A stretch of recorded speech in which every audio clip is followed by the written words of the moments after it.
자, 이어서 택배 노동자 사망 관련 소식 한번 짚어보도록 하겠습니다. 지금 택배 노동자가 올 들어서 10명이 사망했고 이달 들어서 3명이 사망했다라는 소식이 들어왔다고 하고요. 자, 그런데 12일 날 숨진 택배 노동자에 대해서 택배 노동자 가족은 과로사로 숨졌다고 하는데 네. 관련 회사는 아니다, 과로사 아니다 이렇게 좀 주장하고 있나 보죠. 네, 이분이 이제 30대고 한진택배 소속 그 노동자였는데 네. 이분은 좀 자택에서 숨진 다음에 뒤늦게 발견이 됐습니다. 네. 이분이 직장에 나오질 않으니까 이제 연락을 취했는데 연락이 안 되고 그래서 119에 연락이 갔다고 해요. 그래서 네. 문을 열고 들어가 보니까 이제 숨져 있었다. 그런 건데 한진택배는 이게 지금 과로사가 아니다라고 주장을 하고 있어요. 지금 말씀하신 것처럼 두 가지 이유가 있는데 첫 번째는 이분이 지금 그동안 그 배달했던 택배가 한 200개 정도 된다고 합니다. 네. 근데 여러분 아시겠지만 앞서 계속 같은 그 사건들이 좀 있었는데 보통 많이 했다 그러면 300~400개 얘기가 나왔거든요. 그렇죠. 근데 지금 200개라고 하니까 물량이 많지 않았다 이렇게 주장을 하고 있는 거고요. 두 번째는 이제 국과수 부검 결과입니다. 국과수에서 이것은 지병으로 인한 사망이다 이렇게 판정을 했다. 이것이 지금 한진 택배 측의 의견이어서 노사 의견이 첨예하게 대립하고 있습니다. 자, 가족 입장은 다르죠. 과로사라는 거죠. 네, 맞습니다. 그러니까 숨지기 나흘 전에 동료한테 보낸 카톡 메시지가 공개가 됐거든요. 네. 근데 보낸 시각이 새벽 4시 28분입니다. 오늘 420개 들고 나와서 지금 집에 가고 있다. 도착하면 새벽 5시. 아까 잠깐만 앞서 얘기할 때는 회사 측은 200개라고 그러는데 본인이 쓰는 걸 봤더니 420개. 네. 예, 그거 2배 정도를 지금 배달을 했다는 얘기가 되는 거고요. 네. 한숨도 못 자고 바로 출근해 또 물건을 정리해야 한다. 이렇게 호소를 하는 내용이 담겨 있고요. 그 전날에도 새벽 2시에 귀가를 했다. 힘들다. 이렇게 고충을 토로하는 내용이 담겨 있다고 합니다.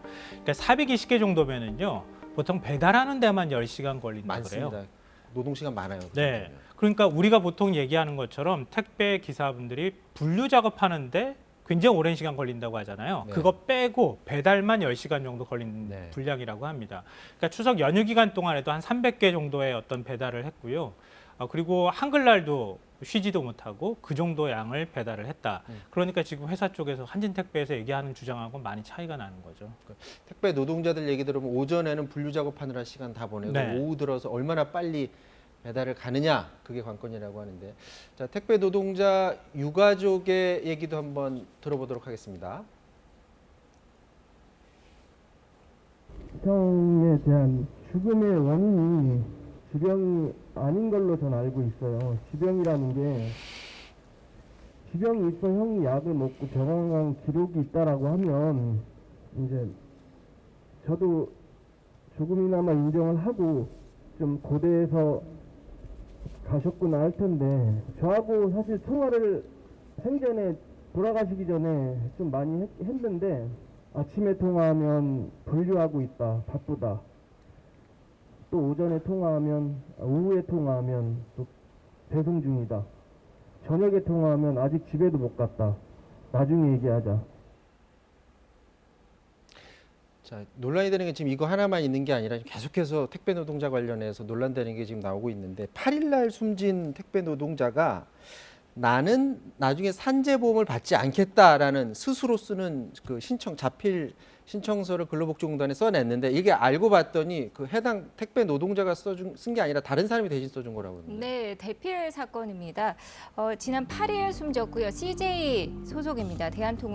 CJ 대한통운 택배 기사였는데 이분은 이제 사망을 했어요. 그래서 네. 당연히 산재 처리를 하려고 한 거죠. 근데 산재 처리가 안 된다고 해서 봤더니 이분이 산재보험 적용 제외 신청서를 써놓은 겁니다. 네. 근데 이 산재 그 제외 신청서 같은 경우에는 사실 그 특수 고용직들이 들 수는 있는데 강제 조항이 아니에요. 네.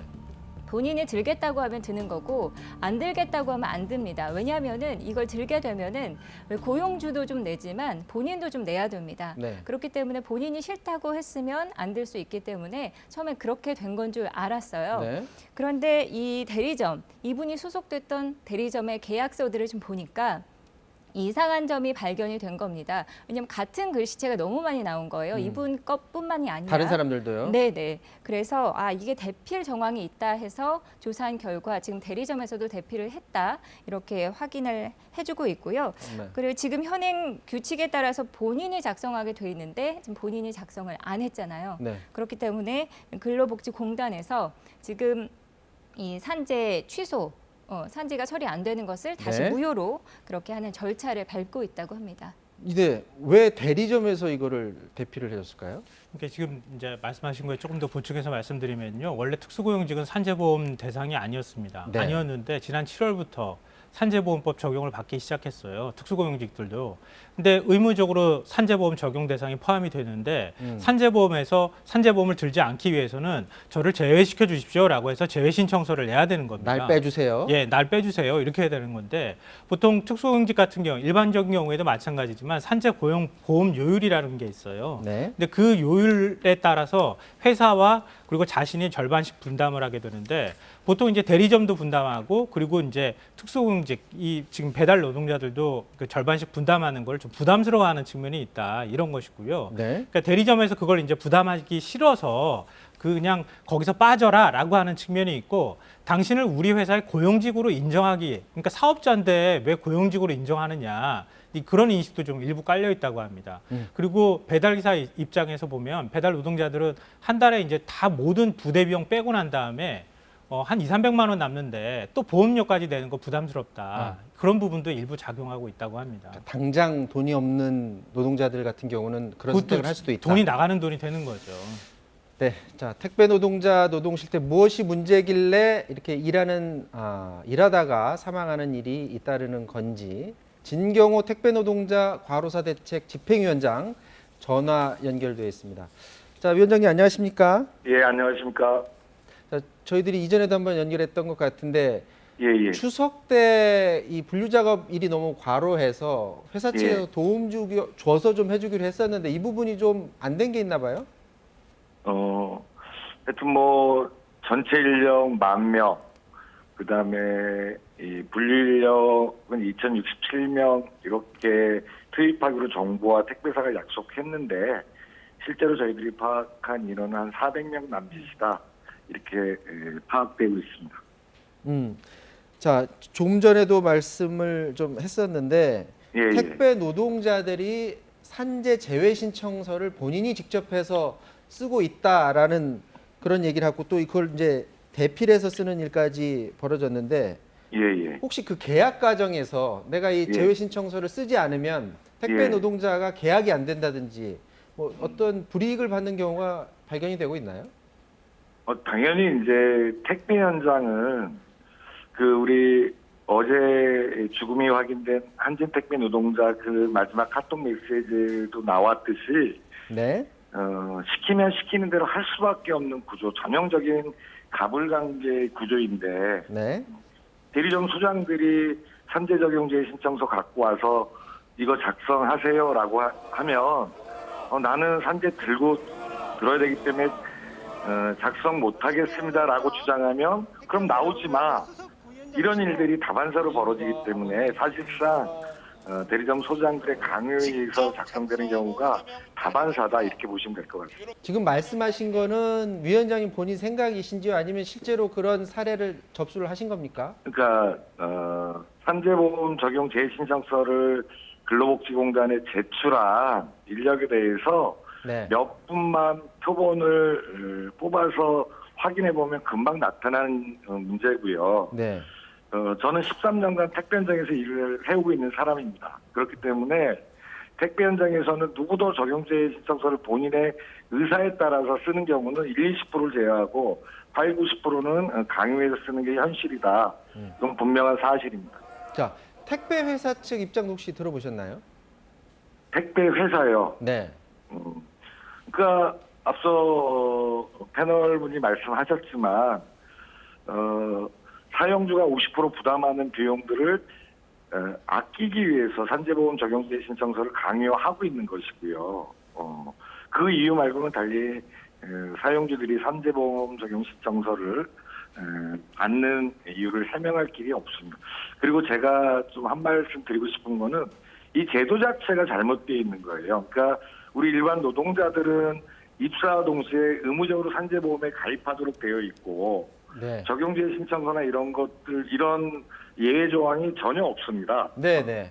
그런데 택배기사들처럼 특수고용직이라고 해서 그런 예외 조항을 열어놔서 현장에서 악용될 수 있도록 길을 열어준 게 법이고 그다음에 일반 노동자들은 100% 전액 사용주가 부담하도록 돼 있는데 유독 택배기사들에게는 50%를 또 기사들에게 부담시키는 이런 네네. 법이 지금 현재 택배 현장에서 산재보험률이 극히 낮은 그런 이유로 되고 있다 저는 이렇게 주장하고 있습니다. 여쭤볼 게 많은데 지금 시간이 예, 예. 다 돼서 오늘은 여기서 마쳐야 될 것 같고요. 다음에 기회가 되면 다시 예, 연결해서 예. 또 여쭤보도록 하겠습니다. 말씀 고맙습니다. 예, 알겠습니다. 네, 말씀 고맙습니다. 자, 김성환 평론가님. 네. 지금 비슷한 문제가 계속 반복되고 있는데 뭐 네. 지금 산재 제외 신청서라든지 아니면 택배 노동자 죽음 이런 것들 좀 막기 위해서는 어떤 대책이 좀 필요할까요? 참 더 어려운 문제인데요. 네. 그러니까 사업자로 볼 것이냐 아니면 노동자로 볼 것이냐 여기서부터 사실 출발하는 문제라고 보이고요. 네. 지금 이제 성격 자체가 시대도 많이 바뀌면서 지금 택배 노동자들이 담당하고 있는 부분이 굉장히 많기 때문에 단순 사업자로 분류해서는 안 된다고 보고요. 노동자성을 인정을 해서 회사와 직접 고용을 지금 자꾸 기피하는 쪽으로 택배사들이 가고 있거든요. 대리점이 이제 계약하는 이런 방식으로 가면서 책임을 회피하는데 그렇게 하지 못하도록 고용관계에 대한 명확한 정의가 좀 내려져야 할 거라고 보이고요. 네. 그리고 산재보험도 적용 제외 대상으로 지금 예외로 자꾸 두지 말고 적용될 수 있도록 하는 그러니까 이렇게 예외를 통해서 또 다른 예외가 만들어지지 않도록 하는 방법들을 찾아야 되지 않을까 싶습니다.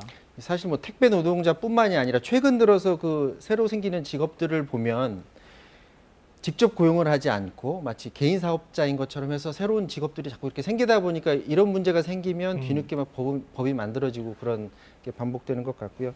자, 택배 노동자분들이 우리와 함께 사는 분들입니다. 이 사람들이 저렇게 죽음으로 내몰리는 일은 막아야 될 것 같고요. 또 국회에서 이런 거 대안도 마련하는데도 머리를 맞대야 될 것 같습니다.